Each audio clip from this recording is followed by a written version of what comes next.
Hello बच्चों, कैसे हो आप। आज हम कक्षा 5 हिंदी की वर्कशीट हल करेंगे। सप्ताह 2 पाठ 1 राख की रस्सी। तो चलिए वर्कशीट हल करते हैं। प्रश्न 1, राख की रस्सी पाठ से संबंधित चित्र के आधार पर रिक्त स्थानों में संज्ञा शब्द लिखिए।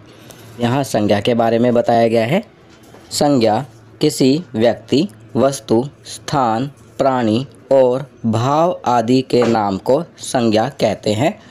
उदाहरण लकड़ी, दिल्ली, प्रिया, खुशी आदि। यदि हम कहें किसी भी नाम को संज्ञा कहते हैं तो गलत नहीं होगा, चाहे वो व्यक्ति, वस्तु, स्थान या भाव का नाम हो। चलिए अब पिक्चर को देखते हैं।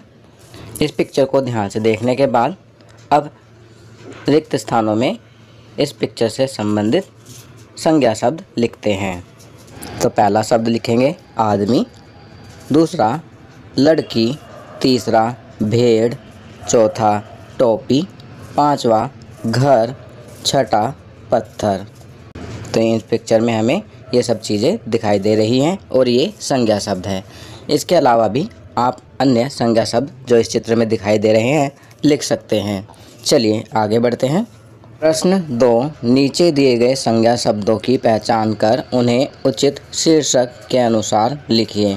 बच्चों यहाँ पर कुछ संज्ञा शब्द दिए गए हैं, चलिए पहले इन्हें पढ़ लेते हैं। होशियारी, शेरवानी, शहर, निराश, खिचड़ी, वेशभूषा, तांबा, धातु, लोन पोगार, लड़की, भेड़, समझदारी, तिब्बत, चालाकी, खुशी। तो ये सभी संज्ञा शब्द हैं। अब हमें इनकी पहचान करके नीचे दिए गए शीर्षक के अनुसार लिखना है। तो सबसे पहले व्यक्तिवाचक लिखते हैं।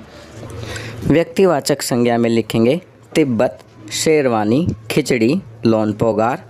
जातिवाचक में लिखेंगे शहर, वेशभूषा, धातु, लड़की, भेड़, तांबा।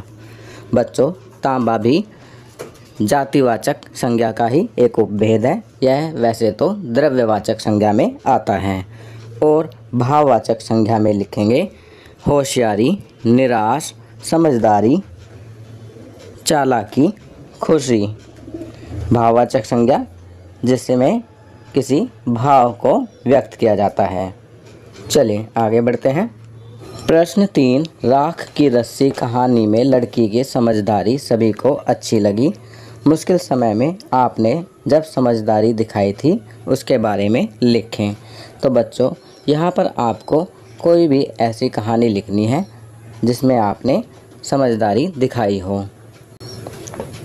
आपकी सुविधा के लिए मैं यहाँ पर एक कहानी लिख रहा हूँ जब मैंने मुश्किल समय में समझदारी दिखाई थी। तो कहानी इस प्रकार है।